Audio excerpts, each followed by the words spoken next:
Baiklah, selamat malam mahasiswa yang saya hormati. Saat ini kita akan melakukan kuliah online ya.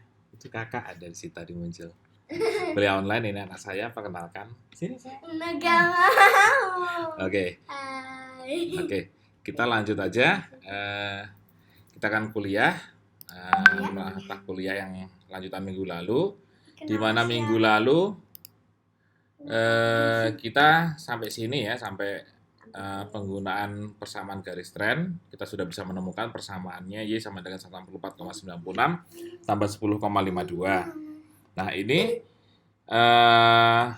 bisa digunakan untuk memprediksi atau memproksi rata-rata semi totalnya.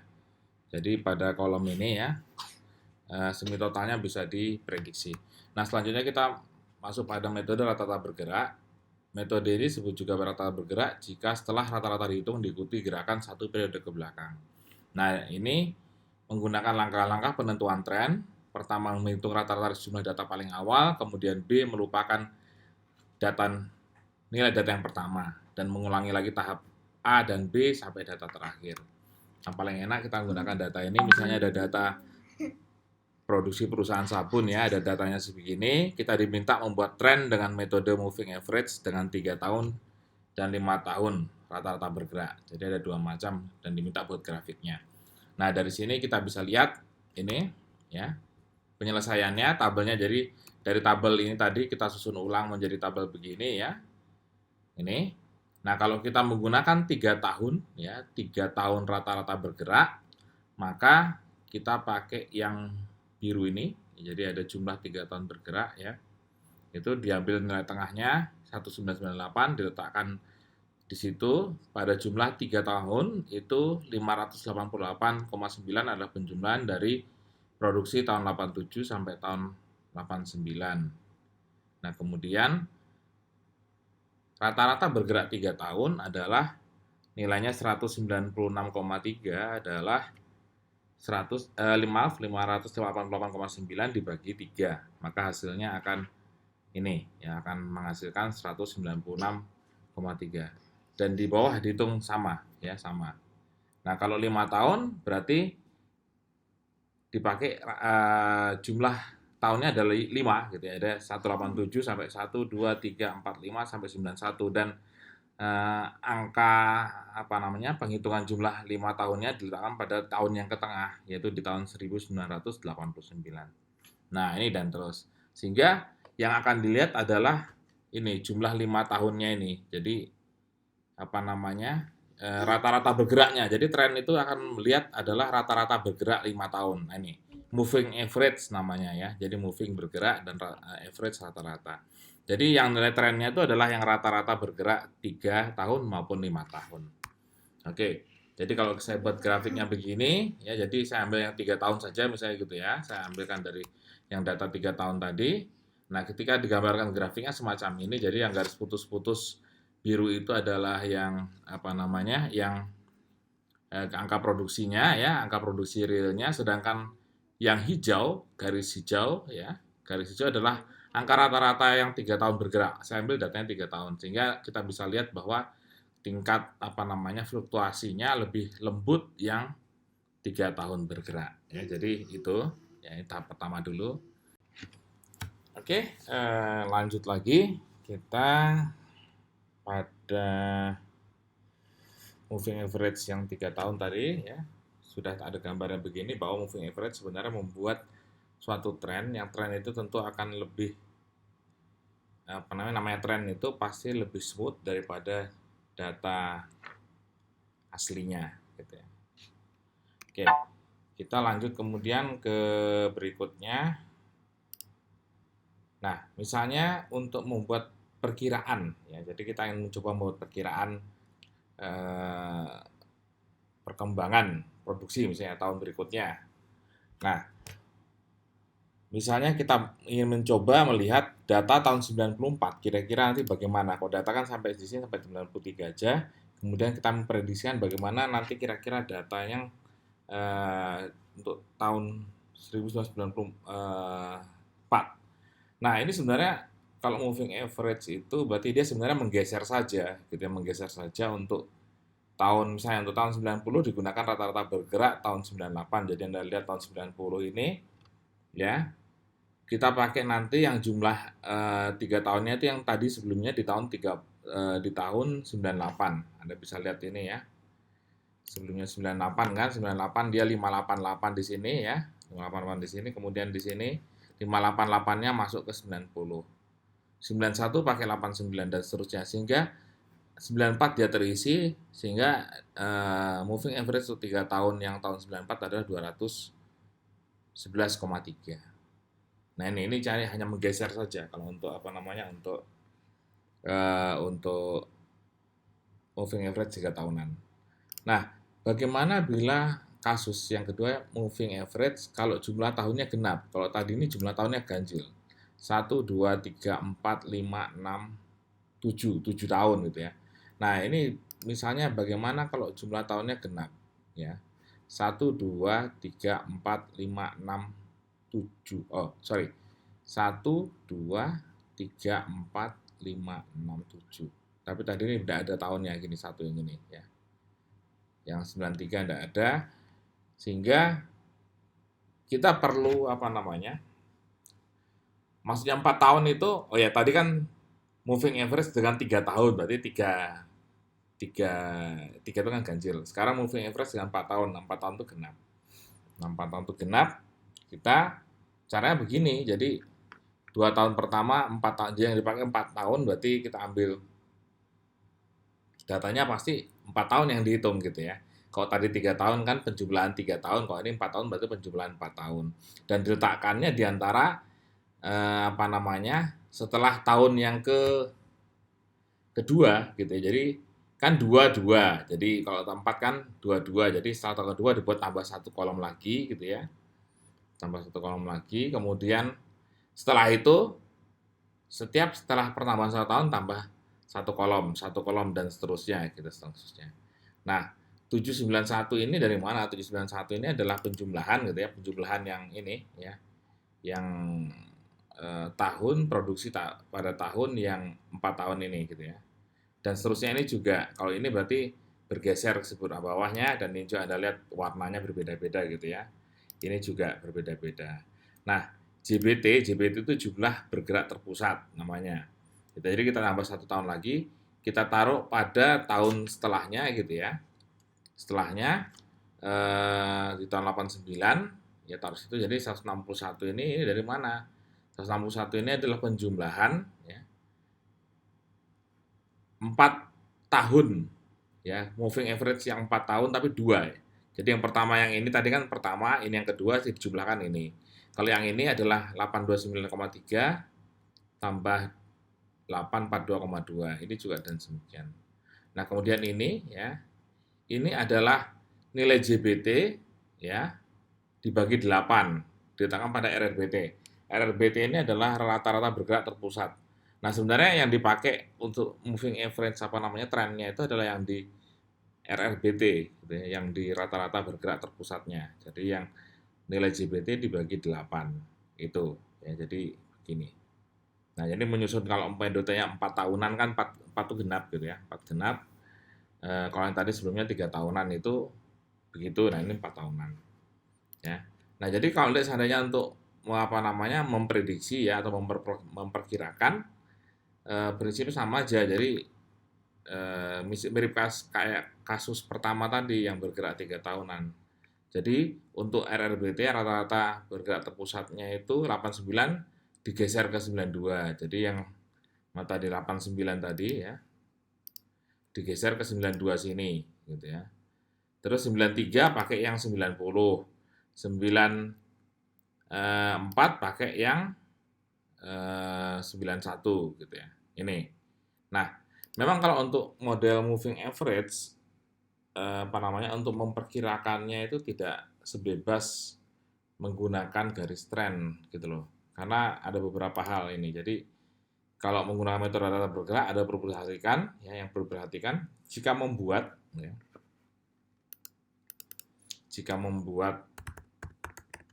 perkiraan digunakan rata bergerak misalnya 3 tahun, maka perkiraan tahun keempat dapat dilakukan jika sudah tersedia data 3 tahun sebelumnya, gitu ya. Jika tersedia data 3 tahun sebelumnya. Sehingga kalau kita butuh 5 tahun, berarti kita memang harus punya data 5 tahun, gitu. Ya. Kemudian yang kedua, semakin banyak tahun yang bersangkutan diambil, maka semakin berkurang fluktuasinya. Jadi semakin istilahnya gambar grafiknya itu akan semakin smooth ya, atau semakin smooth, semakin rata-rata kelihatannya semakin smooth grafiknya.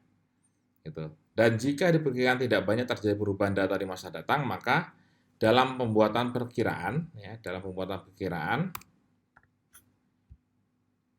itu bisa diambil dalam jangka waktu yang panjang. Tapi kalau kita perkirakan di masa datang itu nanti banyak perubahan data, maka kita harus mengambilnya tidak boleh banyak-banyak. Ya, jadi periodenya pendek gitu ya, pendek. Nih ya. Jadi untuk moving average semacam itu. Nah, selanjutnya metode yang berikutnya adalah metode kuadrat terkecil ya. Kan sepertinya Anda lihat ini kan metodenya ada macam-macam ya, ada 4 dengan bebas, setengah rata-rata, metode bergerak dan moving average ya, dan moving average dan metode kuadrat terkecil ya. Sekarang kita akan masuk pada metode yang kuadrat terkecil. Dan metode ini sebenarnya paling sering digunakan untuk membuat suatu garis tren sebenarnya gitu ya. Dan garis tren garis trennya itu digambar dalam bentuk garis lurus. Nah, kalau garis lurus biasanya persamaannya adalah Y sama dengan A plus BX gitu ya. A plus BX. Nah, jadi dari gambar ini, titik-titik yang biru ini adalah gambar titik-titik data nyatanya, sedangkan garis hijau ini adalah garis yang merupakan trennya, ya, tren linier. Jadi trennya linier berbentuk garis lurus. Gitu. Nah, sifat kuadrat terkecil adalah Y min Y aksennya adalah 0 dan Y min Y aksen dikuadratkan adalah yang terkecil. Nah, makanya ini least square-nya itu yang ini sebenarnya gitu ya. Dicari selisih yang terkecil dari antara kenyataan dengan prediksinya. Nah, untuk menyusun persamaan tren linear itu ada 2 cara gitu ya. Pertama yang metode kuadrat terkecil atau least square. Nah, persamaan dasarnya adalah persamaan garis Y sama dengan A plus BX ya. Di mana A itu adalah konstanta, B itu adalah slope-nya. Nah, dengan metode kuadrat terkecil, A itu dicari dengan sigma Y dibagi N, dan B adalah sigma X kali Y dibagi X kuadrat. Y adalah nilai data berkala, N adalah periode waktu. Jadi kalau datanya nanti ada 5, berarti N-nya 5. Ya. Kalau datanya 10, ya N-nya 10. X ini adalah tahun kode, jadi nanti ada pengkodean, ya, pengkodean dalam bentuk tahun. Gitu. Nah, kemudian misalnya ada data ini ya. Kita disuruh mencari nilai A dan B dengan persamaan trennya untuk tabel data ganjil, data genap ya. Jadi data ganjil itu jumlahnya 1 2 3 4 5. Kalau yang ini 1 2 3 4 5 6. Jadi ada kalau ini berarti N-nya 5 ya, 1 2 3 4 5, ini N-nya 6 gitu. Nah, untuk data ganjil ya, ini kita susun begini jadi dalam bentuk tabel ya. Tabel yang tahun tadi kita susun dalam bentuk suatu kolom, penjualan kolom, kita tambah X ya. Nah, di sinilah beda nanti pengkodaan tahun untuk yang ganjil dan genap. Kalau ganjil, kita cari yang tengah ya. Jadi misalnya ini ada 1 2 3 4 5 tahun, diambil tahun yang tengah ya tahun 93, kita buat X-nya kodenya 0. Nah, dan ke atas itu min 1, min 2, dan ke bawah 1 2 dan seterusnya. Sehingga kalau dijumlahkan kayak 0. Nah, data tadi disusun, dibuat dalam bentuk begini, jika dibuat X, XY, X kuadrat. Ya. Dan tren ini sebelumnya kosong gitu ya. Karena tren ini akan diisi kalau sudah persamaannya ketemu. Nah, dari sini nanti nilai A, tadi kan rumusnya ini, ya, A ini rumusnya ini, kemudian dicari ya, delta Y adalah 1160 itu ini, dibagi N5, datanya ada 5, ada 2 adalah 232, dan B adalah sigma X kali Y itu ini 370 dibagi X kuadrat ya, X kuadrat mana tadi, X kuadrat itu ya, ini kok agak aneh nih, ini salah nih kelihatannya saya nih Ini salah dari mana angkanya ini? Di zoom. Salah. Ya. Ini adalah datanya. Nanti kalian benerin ya di anu kalian. Di apa namanya? Sigma X kuadrat ini harusnya Sigma X kuadrat ya. Oke, ini salah juga. Saya benerin nanti tolong di apa namanya? Over sigma.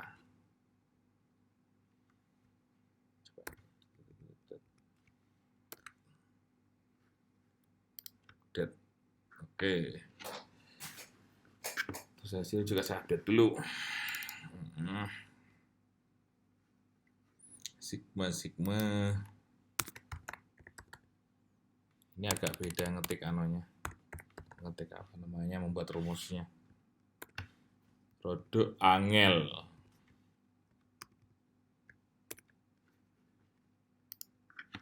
Oke. Sigma X kuadrat gitu ya. Oke, setelah itu kalau sudah ketemu tak lihat dulu contohnya nanti salah lagi. Tren.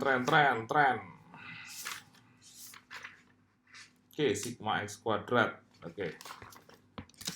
Saya itu ketemu 3010 37 sehingga persamaannya A dan B sudah ketemu.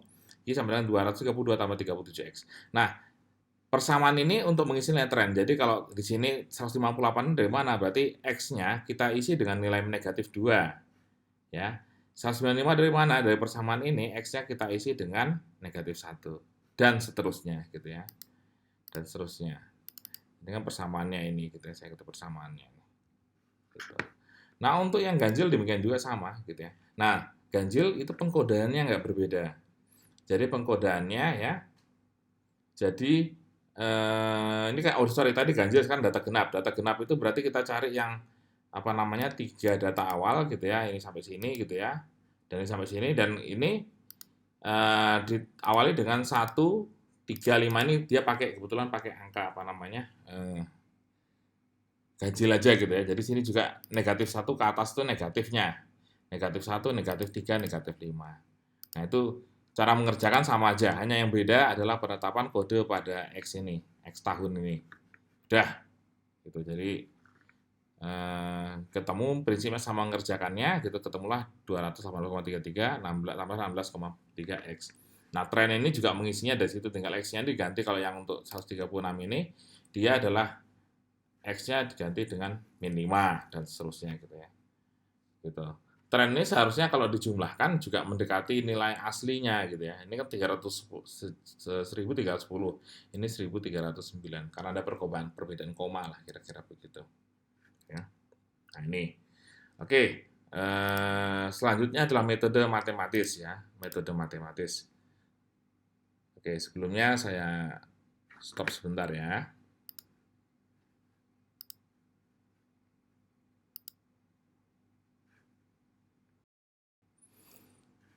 Oke, selanjutnya, nah ini menggunakan apa namanya? Menggunakan metode yang kedua yaitu metode matematis. Metode matematis tetap saja persamaan dasarnya adalah Y sama dengan A plus BX, ya. Di mana nilai A dan B ditentukan dengan persamaan normal berikut. Jadi dia pakai persamaan normal, tidak seperti tadi dia menggunakan langsung rumusan, tapi dia menggunakan persamaan normal, di mana persamaan pertama adalah delta sigma Y sama dengan N dikali A plus B sigma X, dan yang kedua adalah sigma XY sama dengan A sigma X plus B sigma X kuadrat. Nah, tadi jadi pada prinsipnya tetap juga nanti kalau model begini harus menggunakan tabel juga gitu ya. Nah, untuk metode ini X merupakan tahun kode dalam data berkala. Dan tahun pertama dianggap nilainya X sama dengan 0, tahun kedua 1, tahun ketiga kodenya adalah X sama dengan 0 dan seterusnya. Jadi berbeda dengan tadi ya. Jadi tadi itu ada yang dari 0 ke atas negatif 1, negatif 2, atau 1, 2 ke bawah, atau juga nanti ada yang 1, 3, 5, yang di atasnya negatif 1, negatif 3, negatif 5. Tuh. Nah, kalau ini tidak, dia menggunakan persamaan matematis semacam ini. Jadi saya ambil contoh misalnya ini ya. Itu sama juga tren ini adalah dari persamaan apa namanya? Persamaan garis yang ditemukan. Nah, persamaan ini N ini jadi Y sama dengan N kali A plus B sigma X itu diambil, jadi delta Y-nya adalah 1160 sama dengan 5A. 5 itu adalah jumlah datanya 1, 2, 3, 4, 5, ya 5 tahun. A plus 10B. B itu adalah tadi B, sigma X-nya adalah 10. Nah ini. Nah, yang bawah juga sama, sigma XY adalah 2690 sama dengan 10A ya. Sigma X itu 10, A plus sigma X kuadratnya adalah 30B. Nah, dari dua persamaan ini dilakukan metode eliminasi. Eliminasi itu menghilangkan salah satu sisi di sebelah kanan atau kiri yang memiliki variabel, gitu ya, variabel. Entah Anda mau menghilangkan A atau menghilangkan B, gitu ya. Nah, kebetulan ini yang pertama ini adalah menghilangkan A. Kalau menghilangkan A berarti yang persamaan pertama dikalikan 2. Karena nanti 5A kali 2 kan 10A. 10A di atas dengan 10A di bawah bisa hapus. Ya sehingga tinggal ya apa namanya? Min 10B tadi ini 20 gitu ya, 20. 20B kurang 30B min 10. Jadi ini ketemulah B sama 37, A-nya sama dengan 158. Ya. Nanti kalau pas ketemu di kelas saja kita diskusikan hitungannya. Nah, ini kemudian ini A ketemu, B ketemu, maka Y bisa disusun ya. Y sama dengan 158 tambah 37X. Nah, nilai tren ini adalah dasar dari sini. Jadi kalau yang di sini X-nya dinilai, masukkan nilai 0, ya, 0 masukkan ke sini, kemudian yang 195 ini ya X-nya sama dengan 1, ya Anda bisa jumlahkan sendiri ya karena gitu. Ini rumusnya memang begitu ya, saya buat sudah. Ini. Jadi metode matematis begini ya untuk menemukan persamaan garis tren ya. Dan ini trennya linear ya. Jadi gambarnya ini adalah tren linear. Oke, baiklah. Ini kuliah online saya yang pertama ya. Semoga bisa dimengerti. Kalau tidak mengerti, kita bisa chat lewat grup WA kita apa yang Anda tidak mengerti, atau Anda bisa telepon saya, whatever lah gitu ya. Yang penting kita jaga kesehatan sama-sama. Semoga badai ini segera berlalu. Oke? Sampai ketemu lagi.